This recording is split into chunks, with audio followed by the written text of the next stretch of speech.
अच्छा, हाँ बताओ।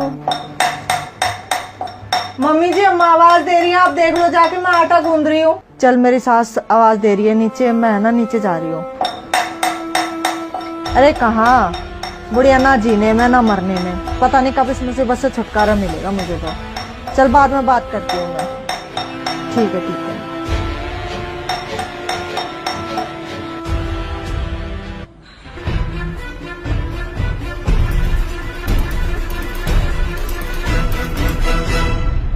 आ गई हूँ।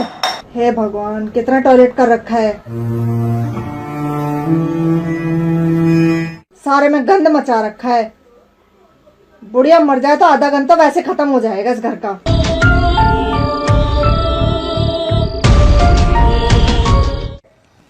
मम्मी जी अम्मा के लिए खिचड़ी बना दूं, रोटी तो उनसे खाई नहीं जाती। रहने दे, दाल बनी है उसी से खा लेंगी। 2 चम्मच खिचड़ी खानी होती है, सारी खिचड़ी बेकार जाएगी, फिर कौन खाएगा। इतनी महंगाई होती जा रही है, रहने दे। और ऊपर से बीमारी। कौन सी बीमारी मम्मी जी? तेरी अम्मा और कौन, पता नहीं मेरा तो कब पीछा छूटेगा इनसे।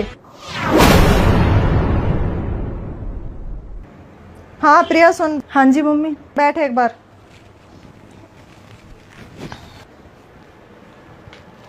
परसों तेरे दादाजी का श्राद्ध है, तो संदूक में से एक जोड़ी कपड़े निकाल लेना कुर्ते पजामे का। तो फिर खाने में क्या बनेगा? खाने में चने की दाल की कचौड़ी, 2 सब्जी और मूली का लच्छा, और बेटा मावे वाली खीर जरूर बनानी है। मावे वाली खीर तेरे दादाजी को बहुत पसंद थी। ठीक है मम्मी जी। अच्छा मम्मी जी, क्या ये श्राद्ध वगैरह करना जरूरी होता है? हाँ बेटा ये जरूरी होता है। अगर ये ना करे तो, नहीं तो हमारे पितर हमसे रूठ जाते हैं, और श्राद्ध कर दो तो वो हमसे खुश रहते हैं और आशीर्वाद देते हैं हमें। अच्छा, और जो ये खाना कपड़े और दक्षिणा हम देते हैं ना, ये सब उनको मिलता है। तो अम्मा जी जब इस दुनिया से चली जाएंगी तो उनका भी श्राद्ध करना होगा? हाँ हाँ बेटा, क्यों नहीं होगा। तो अम्मा जी तो बेचारी मरने के बाद ही फायदे में रहेंगी। कैसे? मरने के बाद उनको खीर पूड़ी खाने को मिलेगी, और अब देखो बेचारी को खिचड़ी भी खाने को नहीं मिल रही। 2 चम्मच खिचड़ी खानी होती है, सारी खिचड़ी बेकार जाएगी, फिर कौन खाएगा। इतनी महंगाई होती जा रही है। क्या याद दिलाते हैं कि जाटी पूजे पीपल पूजे, और सिर तुलसा के हो, और दूध पूत में खैर राखिए, न्यो पूजू हो तो जांडी पूजे और पीपल में पानी चढ़ावे, और फिर तुलसी माता ने पूजे। और उनको किस लिए पूज रही हूं कि मेरे दूध पूत में खैर रखिए। बता, अकल देखो हमारी। ये हमारे धर्म गुरुओं की गाइडलाइन थी हमारे को। ये शास्त्र विदिता का मनमान्य साधना करवा के सारे भूत बनवा दिए। फिर क्या बताते हैं परमात्मा? जीवित बाप के लट्ठम लट्ठा, और मुए गंग पुचैया, और जब आवे आसुज का महीना, और वो कौवा बाप बनैया रे बोड़ी सी दुनिया। सतगुरु बिन कैसे सरिया। जैसे जीवित बाप के साथ तो खेचा तानी रखे नकम्मी आत्मा है, और मरने के बाद फिर उसकी गति के लिए चलेंगे कहाँ से? देखो पुण्यात्माओं, ये हमारे धर्म गुरु कहाँ से गति कराने लगते हैं मृत्यु के उपरांत? पहले तो यूं कहेंगे कि अस्थि उठाओ और गंगा में प्रवाह कराओ, इसकी गति हो जाएगी। अच्छा, क्या करते हैं? एक व्यक्ति नाम ना ले हुआ था, उसकी पत्नी ने नाम ले रखा था। वैसे उसका अपनी पत्नी को मना नहीं करता था, ज्ञान से बहुत कुछ परिचित भी था, लेकिन उसके सामने एक बात आती कि मेरा पिताजी की मृत्यु होगी, और मैं यदि गंगा में अस्थि नहीं डालकर आया तो फिर मेरी आत्मा नहीं मानेगी, तो मैं इसलिए नाम नहीं लूं। एक दिन वो बता रही थी उसकी पत्नी कि मेरे तायसरे की मृत्यु होगी, यानी उसके ताऊ की।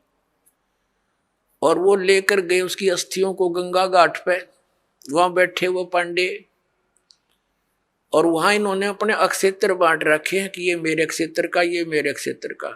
जाते ही पूछ लेते कहाँ से आए जी, वो बता दिया जी ऐसे ऐसे सोनीपत से आए। अच्छा अच्छा आज तुम हमारे हो वो पकड़ ले गए।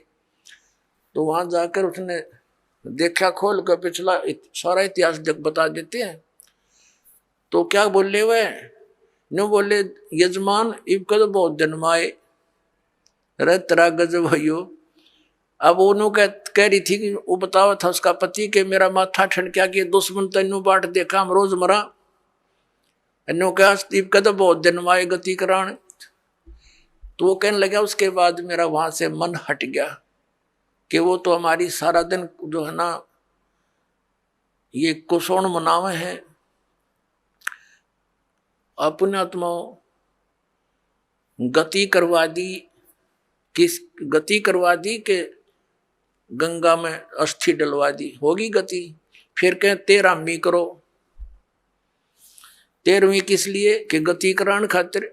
अच्छा वह 13वीं भी कर दी। फिर कह अब इसके सरहद निकालो। पहले प्रत्येक महीने किया करते, फिर छठे महीने और बड़ा व्यवस्था करते थे, और फिर 1 वर्ष के बाद वो कंप्लीशन होता था, उसका समापन करते थे। 1 साल में पूरे वर्ष लगे रहते थे गति कराने। और फिर क्या करते हैं परमात्मा कहते हैं, प्रेत शिला पैजा विराजे पितरों पिंड भराई। फिर पिंड भरवा दो, पितरों की मुक्ति हो जाएगी। परमात्मा क्या कहते हैं, जीवित बाप के लट्ठम लट्ठा हर मुए गंग पोचैया। और जब आया आसोज का महीना, कौआ बाप बनैया रे बोली सी दुनिया। अब फिर आगे श्राद्ध के समय आसोज का महीना। तो जिस तिथि को कोई घर का सदस्य मृत्यु को प्राप्त होता है तो हमारे धर्म गुरु वो तिथि नोट कर लेते हैं। आसोज के महीने में अमावस्या से लेकर पूर्णमासी तक उस किसी भी तिथि को मृत्यु होती है तो उस दिन विशेष कार्यक्रम करते हैं, श्राद्ध निकालते हैं। और सबसे पहले क्या करते हैं, वो बनाकर भोजन ऊपर रखते हैं छत पे, और उसी समय कौवे आकर खा जाते हैं। तो वो क्या कहते हैं हमारे धर्मगुरु, देखो भोग लग गए तेरे पिताजी, हो सकता कौआ बन रहे हो। अरे भले आदमियों, गति करान लागे थे, कौआ बना के छोड़ दिया। ये है इनके साधन। अब परमात्मा कहते हैं, प्रेत शिला पैजा विराजे पितरों पिंड भराई। और बहुत श्राद्ध खान कुआए काग बने कलमाई। आगे क्या बताते हैं, जय सतगुरु की संगत करते सकल कर्म कट जाई। अमरपुरी पर आसन होते जहां धूप ना छाई। अब क्या बताते हैं, जय सतगुरु की संगत करते, सतगुरु मिल जाते तो ये सारे कर्मों तो पीछा छूट जाता, ना श्राद्ध निकालने, ना भूत बनना, ना कौवे और पशु की योनियों में जाना। और फिर क्या होता, अमरपुरी पर, अमरपुरी जिस स्थान का कभी नाश ना हो, सतलोक सनातन परम धाम की प्राप्ति हो जा, जय सतगुरु मिल जा तो ये झंझट मिट जा सारे। और ये हमारे गुरुजी धर्म गुरु ने कहा श्राद्ध तो अवश्य निकालना चाहिए। इन्हें तो हमारे कर्म बिगड़वाने का ठेका ले रखा था। पुण्यात्माओं, पवित्र हिंदू धर्म के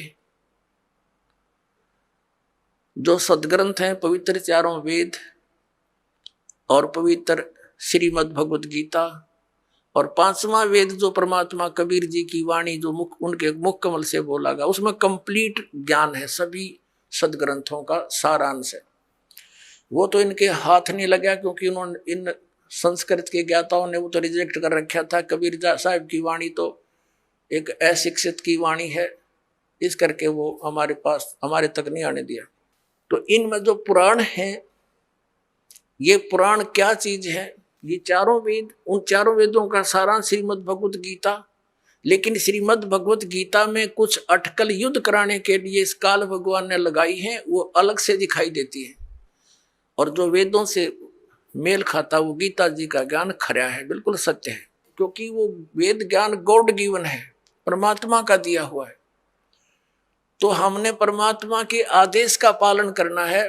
और पुराण क्या है, ये ब्रह्मा जी द्वारा दिया गया ज्ञान, ब्रह्मा जी से सुना, फिर कुछ अन्य ऋषियों ने किसी और से सुना हुआ ज्ञान, वो सब खिचड़ी बना के पुराण बना दी। अब वेदों में इन श्राद्ध आदि कर्म कांड का निषेध है, और गीता जी में निषेध 9वें अध्याय के 25वें श्लोक में स्पष्ट किया है, भूत पूजने वाले भूत बनेंगे। ये देखिएगा, श्रीमद् भगवत गीता, गीता प्रेस गोरखपुर से प्रकाशित है, जयदयाल गोविंद का इसके अनुवादक है। अध्याय नंबर 9 का ये है, अध्याय नंबर 9 श्रीमद् भगवत गीता, श्लोक नंबर 25। देवताओं को पूजने वाले देवताओं को प्राप्त होंगे, पितरों को पूजने वाले पितरों को प्राप्त होते हैं, और भूतों को पूजने वाले भूतों को प्राप्त होते हैं, और मेरा पूजन करने वाले मुझको ही प्राप्त होते हैं। अब ये श्राद्ध कितना आगे फिर, अब आपको दिखाते हैं एक झलक पुराणों में क्या लिखा है। एक मार्कंडेय पुराण है।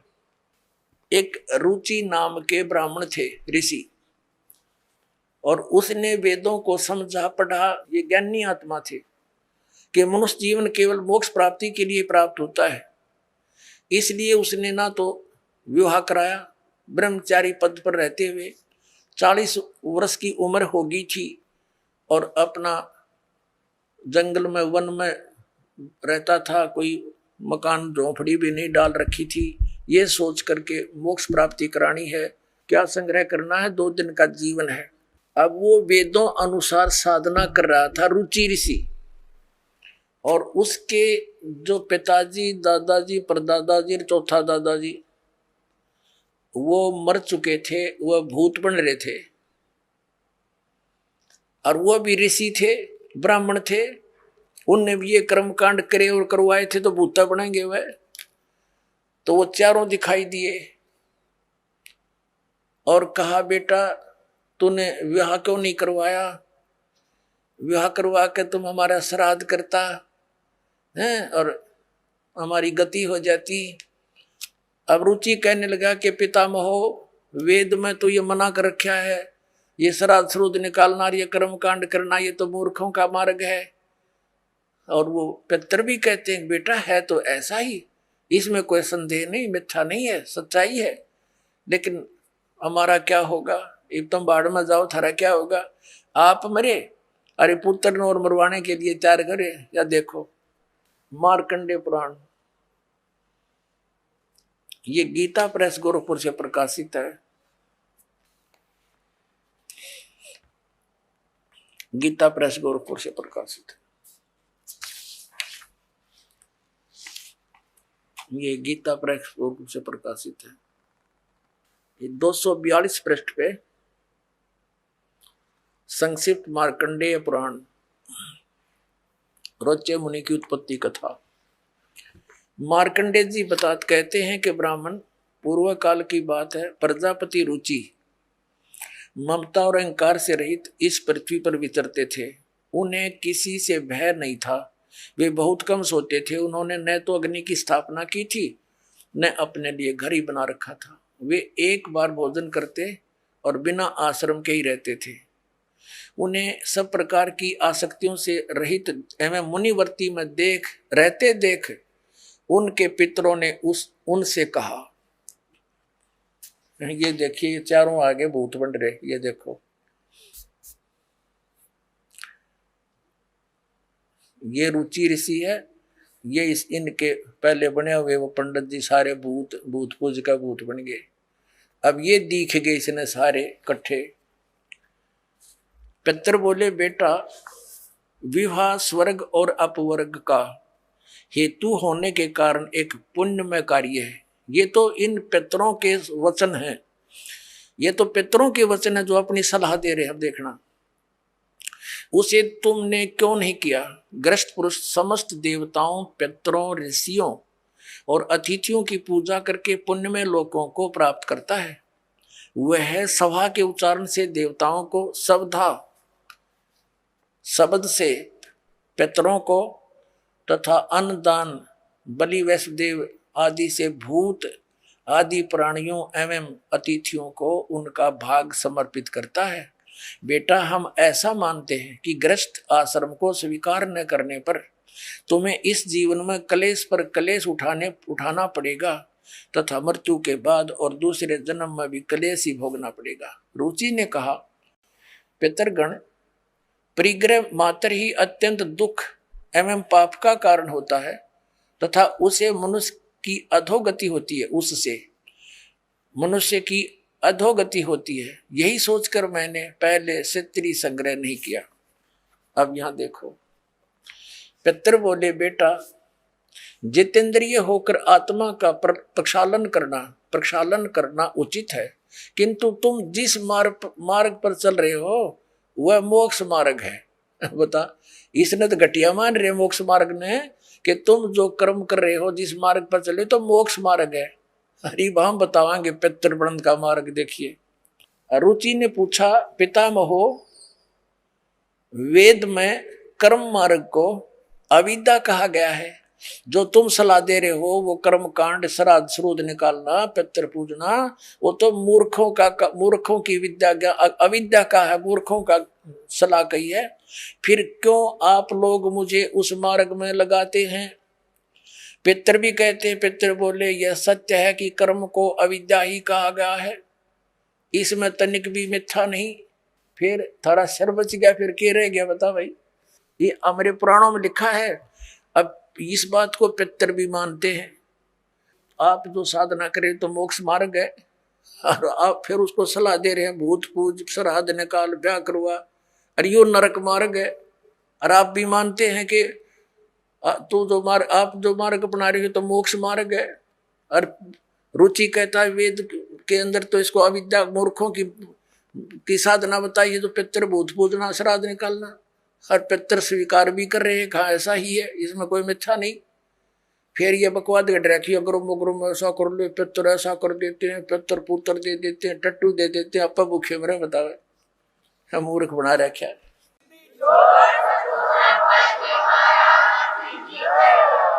आप सुन रहे थे जगत गुरु तत्वदर्शी संत रामपाल जी महाराज जी के मंगल प्रवचन। अधिक जानकारी के लिए विजिट कीजिए हमारी वेबसाइट www.jagatgururampalji.org। संत रामपाल जी महाराज जी के शुभ आशीर्वाद से पूरे विश्व भर में 500 से भी ज्यादा नाम दीक्षा केंद्र हैं, जिन पर संत रामपाल जी महाराज जी द्वारा ऑनलाइन निशुल्क नाम दीक्षा दी जा रही है। अपने नजदीकी नाम दीक्षा केंद्र का पता करने के लिए संपर्क करें 8222880541।